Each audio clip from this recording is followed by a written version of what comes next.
আজকে আমরা এক্সপ্লেন করব 2024-25 সালের one of the most favourite anime kaiju number 8 season 1। Season 2 almost শেষের দিকে, তো যারা সিজন 1 দেখেন নাই তাদের জন্য মূলত এই ভিডিওটা বানানো। তাহলে শুরু করি। Main character Kafka Hibino anti kaiju defence ফোর্সের ক্লিনার হিসেবে কাজ করে। এটা একটা মিলিটারি অর্গানাইজেশন যার মূল কাজ জাপানরে কাইজুদের হাত থেকে রক্ষা করা। কাফকার অনেক ইচ্ছা ছিল ডিফেন্স ফোর্সে জয়েন হওয়ার, তাই সে অনেকবার চেষ্টা করছে।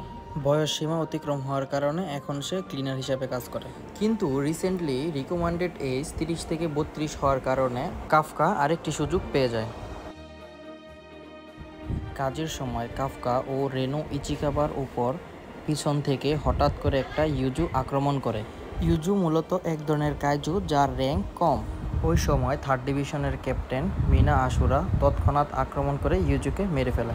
মিনা কাফকার বাল্যকালের বন্ধু, তারা প্রমিস করেছিল তারা একসাথে ডিফেন্স ফোর্সে কাজ করবে। কাফকা কিছুটা ইনজুর্ড হয়ে হসপিটালে ভর্তি ছিল এবং প্রতিজ্ঞা করে সে আবার ডিফেন্স ফোর্সে পরীক্ষা দিবে। হঠাৎ একটি কাইজু কাফকার উপর আক্রমণ করে এবং কিছু মুহূর্তের মধ্যেই সে হিউম্যান কাইজুতে ট্রান্সফর্ম হয়ে যায়। একজন রোগী কাইজু দেখে সাথে সাথে ডিফেন্স ফোর্সকে জানিয়ে দেয়। এই কাইজু মারার দায়িত্ব আসে 3rd ডিভিশনের উপর, তাই মিনা ও তার স্কোয়াড সাথে সাথে হসপিটালে উপস্থিত হয়। তাই কাফকা ও রেনুকে ওই সময়ই পালাতে হয়। কাফকা ও ইচিকাবা পলানোর সময় একটা বিস্ফোরণ দেখতে পায় এবং তারা ওইখানে দেখতে পায় দুইটা মানুষের উপর একটা কাইজু আক্রমণ করছে। কাফকা ওই কাইজুকে ওয়ান পাঞ্চ ম্যানের মতো এক ঘুষিতে একেবারে শেষ করে ফেলে এবং ওই জায়গা থেকে চলে যায়। একটু পরে 3rd ডিভিশনের ক্যাপ্টেন মিনা এসে দেখে কাইজুর কোনো চিহ্নই নেই।